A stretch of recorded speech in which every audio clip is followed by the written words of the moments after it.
Hey everybody, I'm Uncle Rob here and Uncle Rhino. And Rhino, how you doing, man?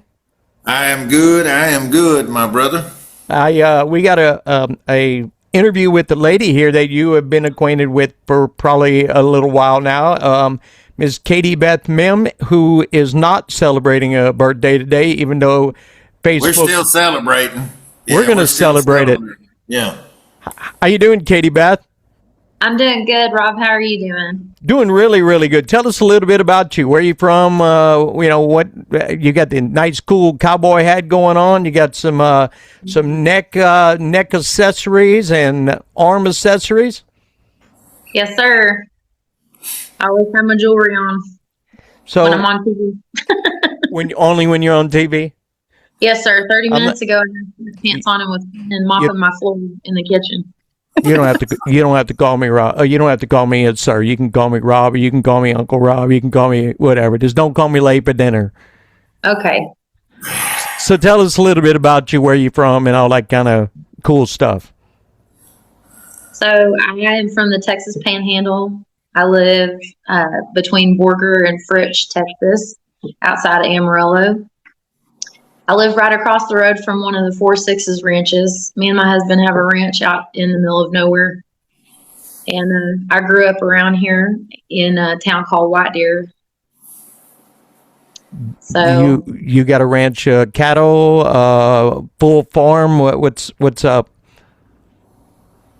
we've got some horses and we've got rabbits and chickens. We don't have any cattle, but we also have a game ranch not too far from here, where we have deer and turkey and wild hogs and things like that too. You get up there and you ride that horse. Oh yeah. You get it galloping and flying pretty good. You think you're like in the Kentucky Derby and get that thing just hauling it. Well, I'm sure Punchy, I'll work some cattle on him. Tell us, I always wanted to have a chicken ranch.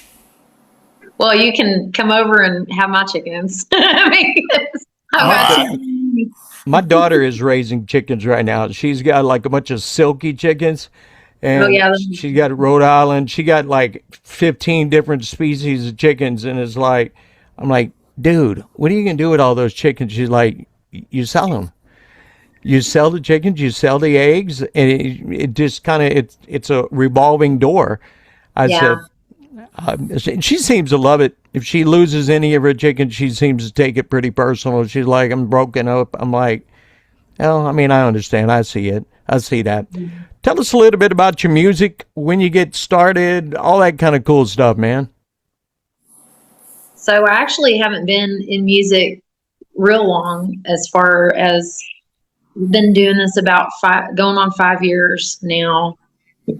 And but my husband got me into singing.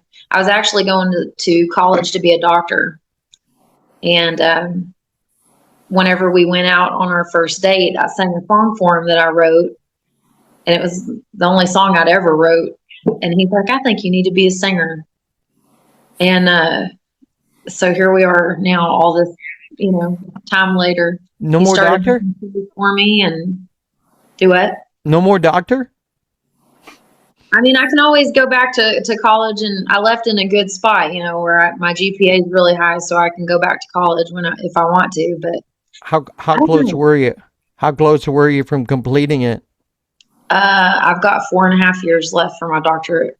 We are almost halfway there. Yeah, I had already been in school for 8 years. I actually Oh changed my. mine. So Well, you've always got something to back up on if the music doesn't pan out for you.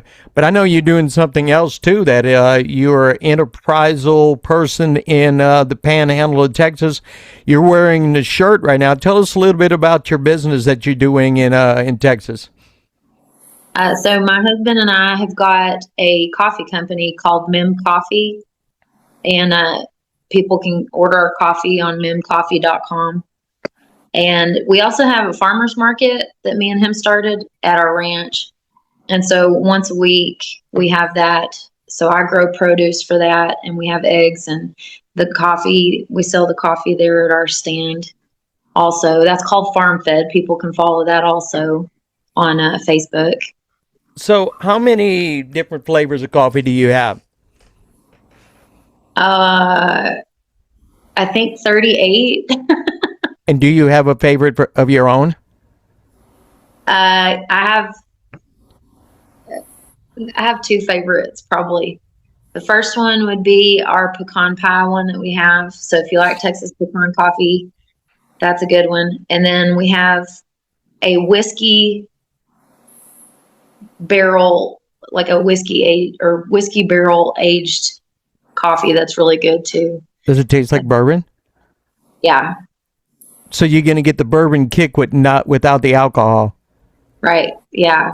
It's got that really nice flavor to it and it's got some smokiness to it. It's really good. So I'm gonna play stupid here because I have no clue.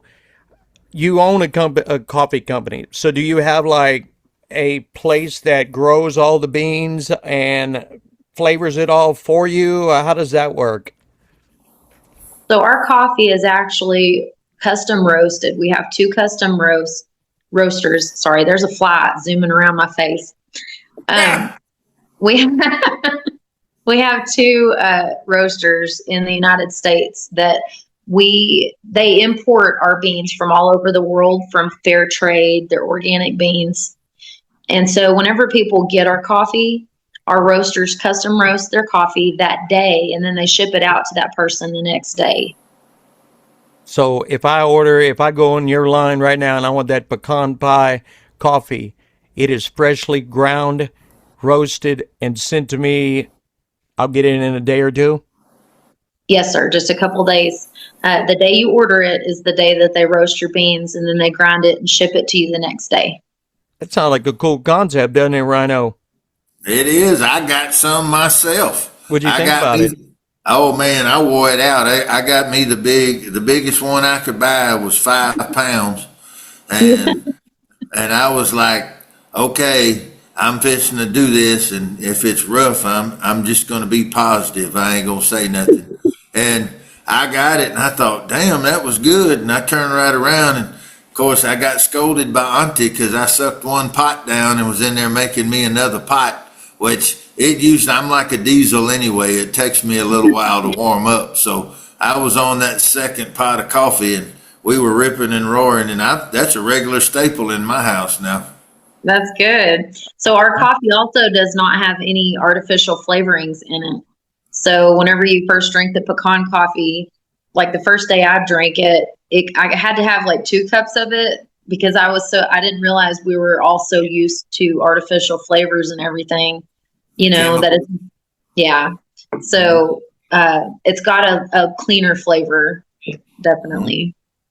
Well, it's all natural. It's probably better for you. Yeah. I mean, I used to drink coffee all the time. I used to, when I was in the oil field, I'd work 2 weeks on and a week off. And my week off is my hometown time. I would be cooking breakfast and percolating 2 pots every day. Be drinking Right. coffee. My wife's like, man, you need to go back to work. You're drinking too much coffee. I was like, I mean, seriously, I mean, I'll buy some more coffee. I ain't messed up about it.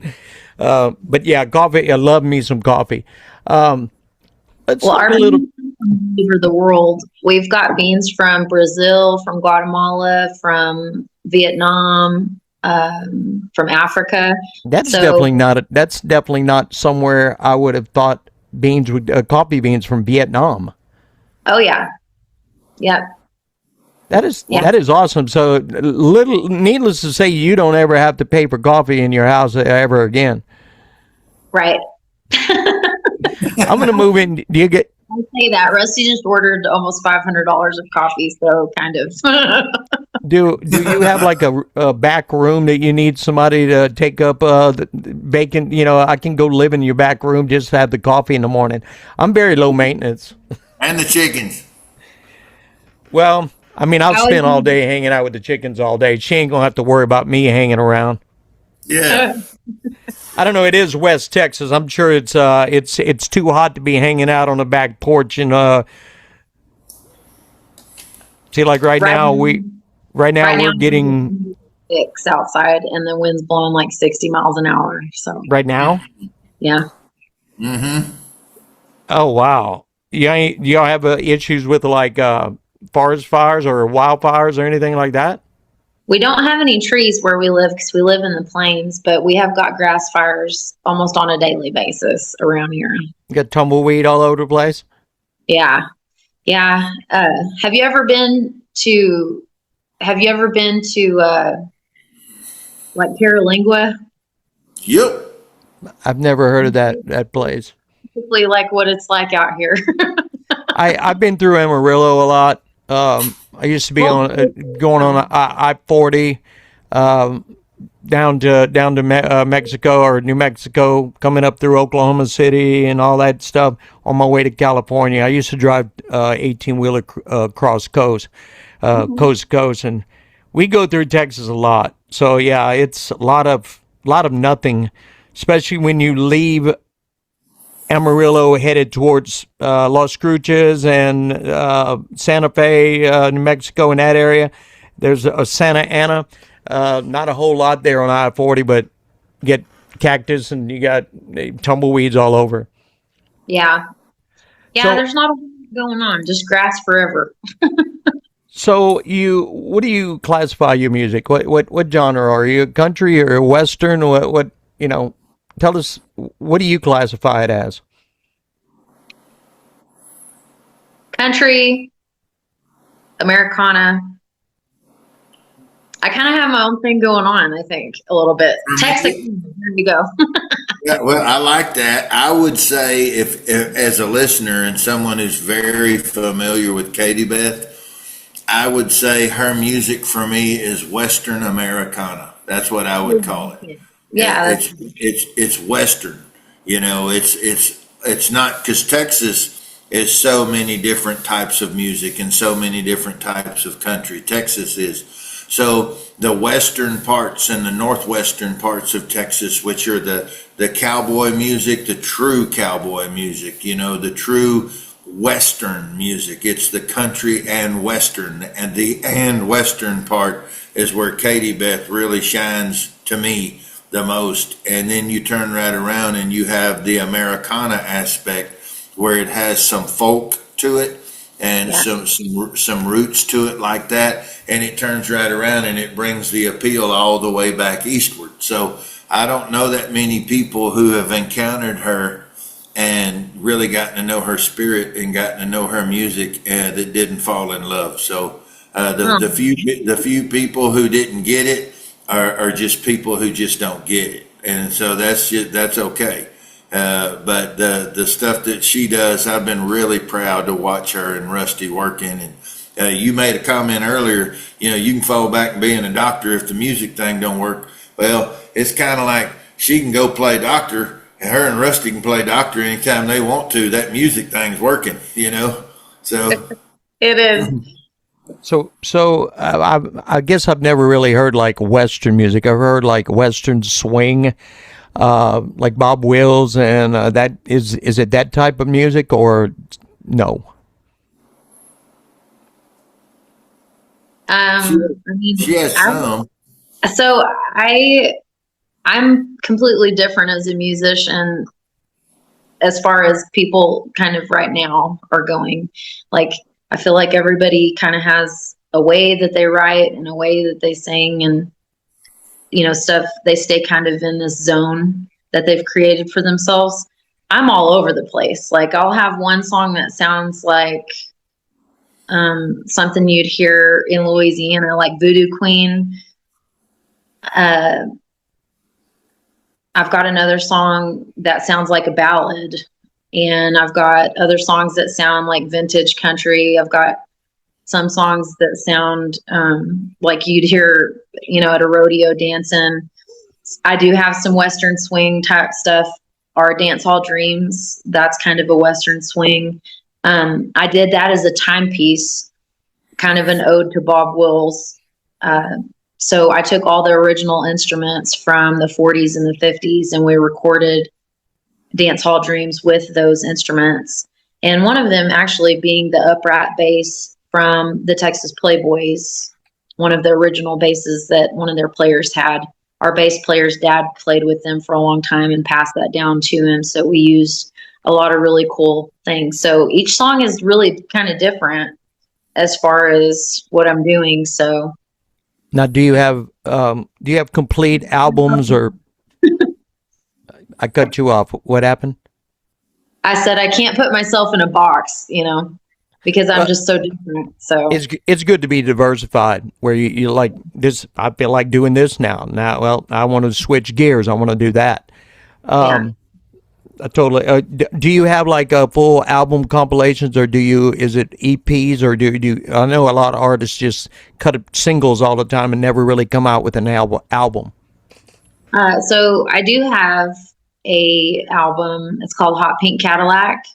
It actually, I recorded that in Franklin, Tennessee, with P.T. Houston and Aaron McCafferty, and that was at Off the Road Studios. Um, that album actually got in all Americana albums. They have over 3,000 something albums. We actually came in at 96. So we were in the top 100 for that album. Absolutely wonderful. Yeah. So the rest of my stuff I have a EP album called West Texas Gypsy. That was my first one that I did.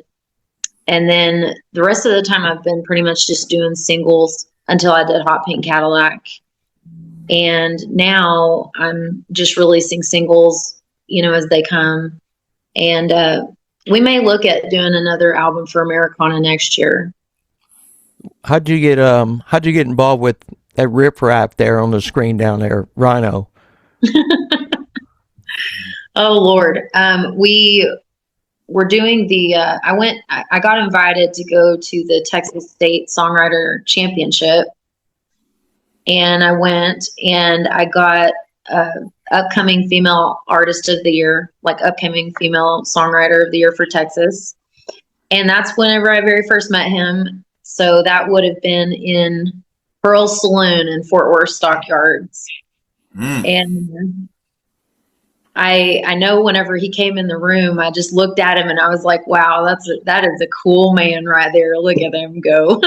Did you know who he was at that time?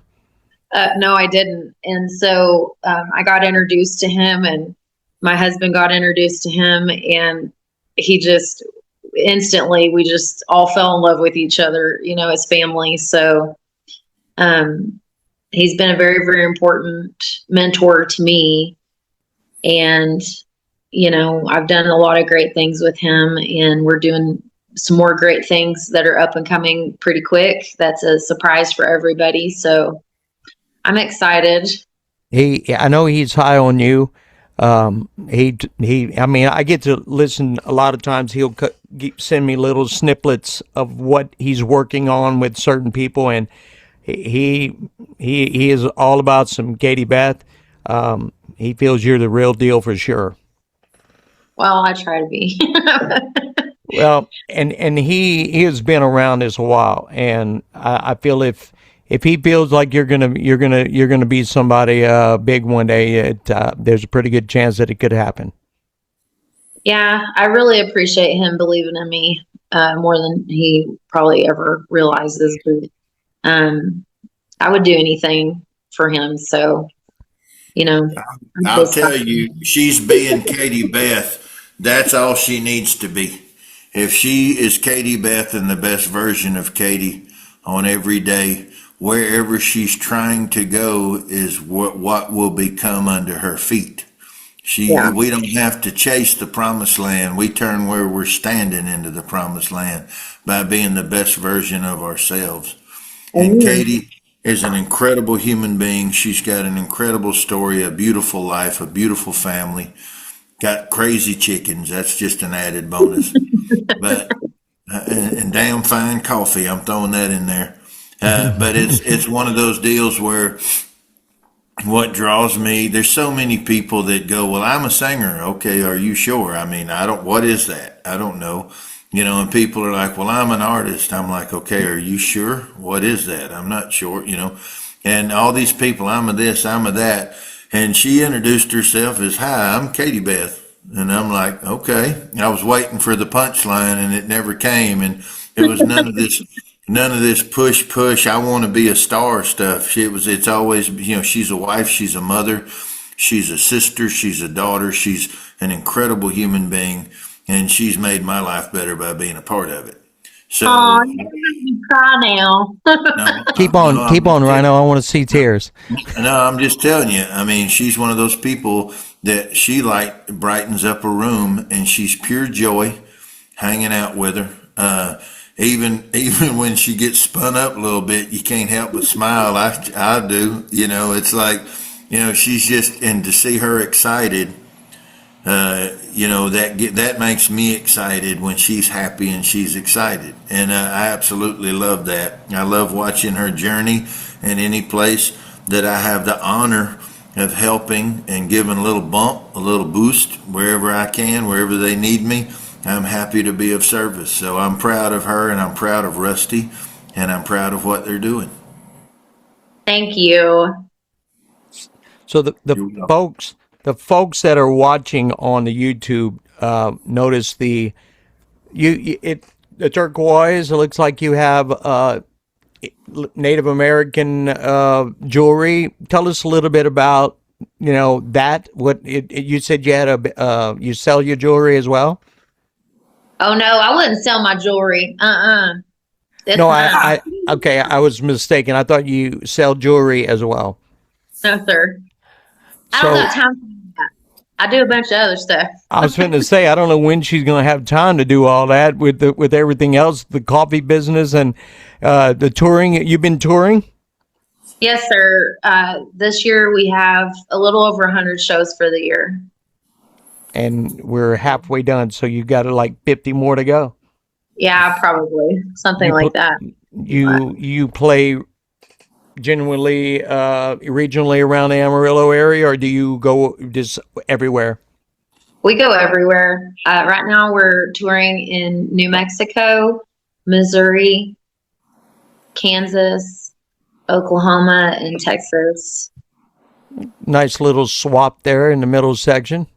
Yeah, yeah, and that may be fixing to change. We may be hitting up places like Ohio and Louisiana. I was fitting They're to say gonna you eat need to you go up. down there. Go They're ahead, gonna Pastor eat you Rhino. up. They love that cowboy music. That's awesome. As long as I can have some crawfish, I'll be all right. That's my girl right there. She done said that's the key word of the day. Ding, ding, ding. If I had a sound effect, crawfish was the word of the day. You win absolutely nothing. Yeah. That's okay. But at least it's kind of not my birthday, so we'll just celebrate it with that. We are celebrating your birthday today. If we waited till November to air this video, it would be your birthday. So we could we could say it is. Happy not your birthday, Katie. Happy not your birthday. So Get how you a does a lady from West Texas with Native American roots eat crawfish? I mean, I know why I do because I'm a Louisianian all the way through, but I'm proud of the fact that somebody out of this area loves crawfish. Well, we do eat crawfish in Texas. Yeah, I but mean, like, it's, it ain't the same as what I could do, though. I mean, yeah, we do ours it. is, We do it right in Louisiana. We do it right in Louisiana. so my mom is Ojibwe and my dad was Belgian. And my family's all from Michigan, from Mackinac Island area up in the UP by Canada.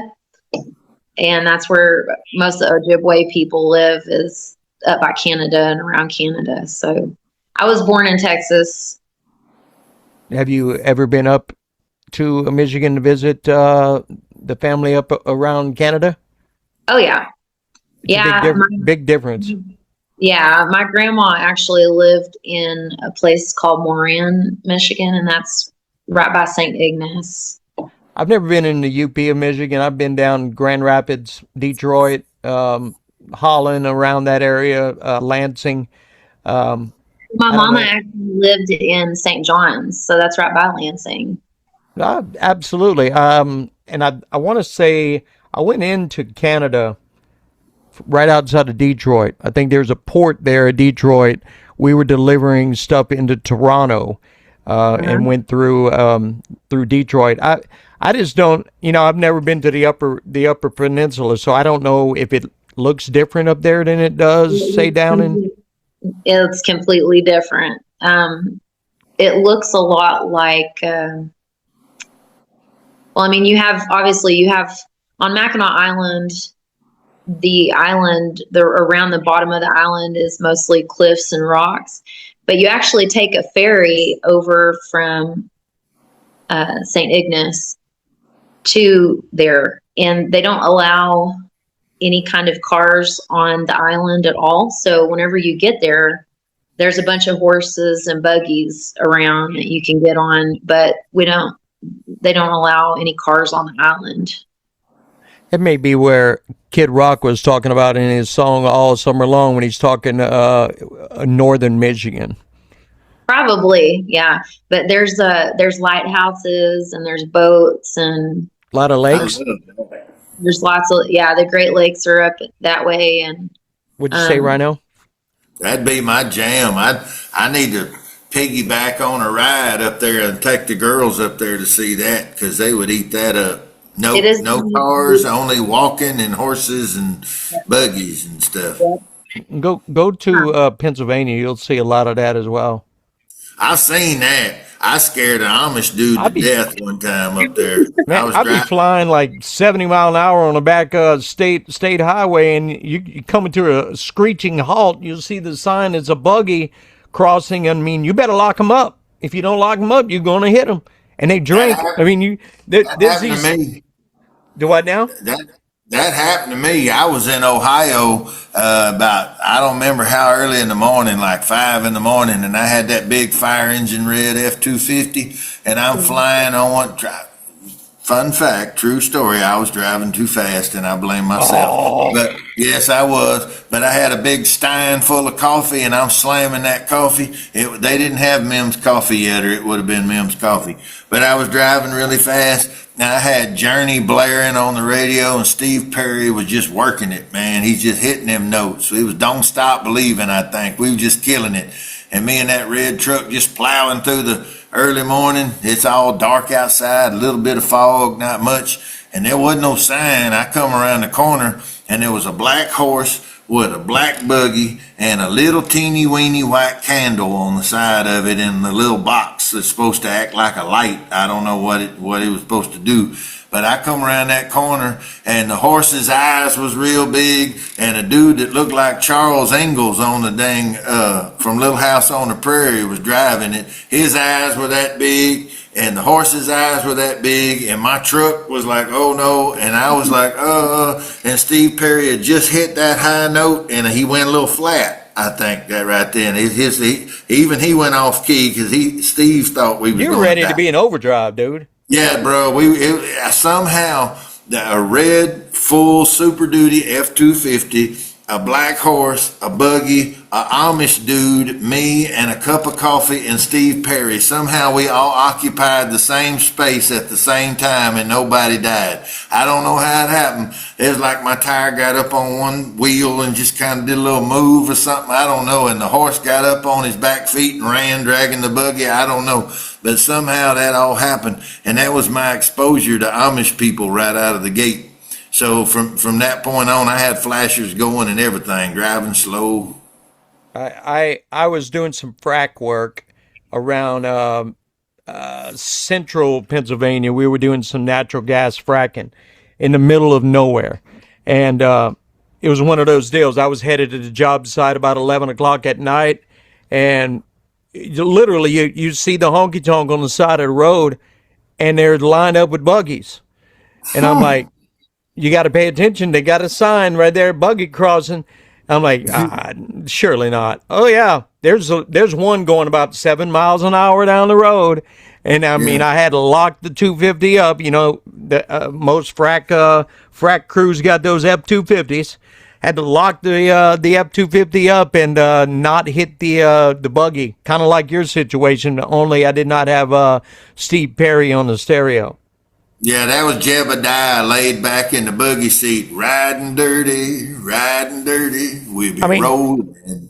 I literally, when I seen that, I literally thought about Abraham Lincoln because I mean, I figure they, to me, they all look like Abraham Lincoln with the beards and the Yeah. hat on, and I mean, it was cool. I mean, nobody got hurt, and I swerved around them, and glad I never got to see that again. I've been everywhere about twice, and that's one thing. It just occurred to me. I've never been where Katie Beth is talking about, so I think we're gonna have to schedule us a trip. I want to go up there now, and I want Katie to be my tour guide. Oh Oh yeah, my! it's really cool. They've got a French fort up on top of one of the cliffs that was established in the um Wouldn't it have can't been the remember. 1600s? It was, I think, the 1700s, 1800s, something like that. But you can go and they do reenactment stuff there. And it's the best thing about the island is the, I guess, like the state flower is the lilac. And so there's lilac bushes everywhere. So when you get out on the island, you can smell all the pretty flowers and stuff. And it's a really cool thing. The roads are actually made out of cobblestones, Mm-hmm. and so all the horses are running around, but you can get like horse taxis. A long time ago there was a movie filmed there that was kind of like an old western movie. I can't remember what it was called, but it had Christopher, uh it was it Reeves, the one that was the Superman guy. Superman, yeah, Christopher Reeves. It had him in it, and it was filmed at the Grand Hotel that's on the island. There's a hotel that is built into the side of the island in the rock, and it looks like the White House. It's really cool, but they come down and pick you up from the dock area with a horse and buggy, like the old fashioned ones from Titanic from the movie, you know? How And so romantic! you get on those and they take you up to the hotel. It's really a cool place to go. Like if you can go anywhere for vacation, go to Mackinac Island. It's also the fudge capital of the world. Fun fact. Dark chocolate. They got dark chocolate fudge. That'd be cool. I'm into They, dark chocolate. I love dark chocolate. yeah. I think that was Somewhere in Time was the name of that movie. Uh, I just remember hearing about it when I was on the island. They filmed part of it in the carriage house that's underneath the hotel, Hmm. where the stalls and the carriages and stuff are. So I haven't seen that movie, but that's what my mom was telling me about it. But it is a very cool place. You have to go during the summer because they close the island during the wintertime. Hmm. I And so, figure it's probably froze over. yeah, so they actually have Clydesdales that the people who do stay on the island have storehouses underneath their houses. And these are great old big mansions. I mean, they're really beautiful homes. But they're really cool colors. It's almost like you're in Florida. Like one house would be hot pink and it's like Victorian style homes. And then Hmm. another one would be like green or blue, or they're really cool. But those Clydesdales will trek 10 miles across that ice to the island across the lake to deliver supplies and food to them once a month. It's kind of like ice road truckers. Kind of. It's kind of sketchy, Oh, probably. it's kind of like ice road truckers, only different.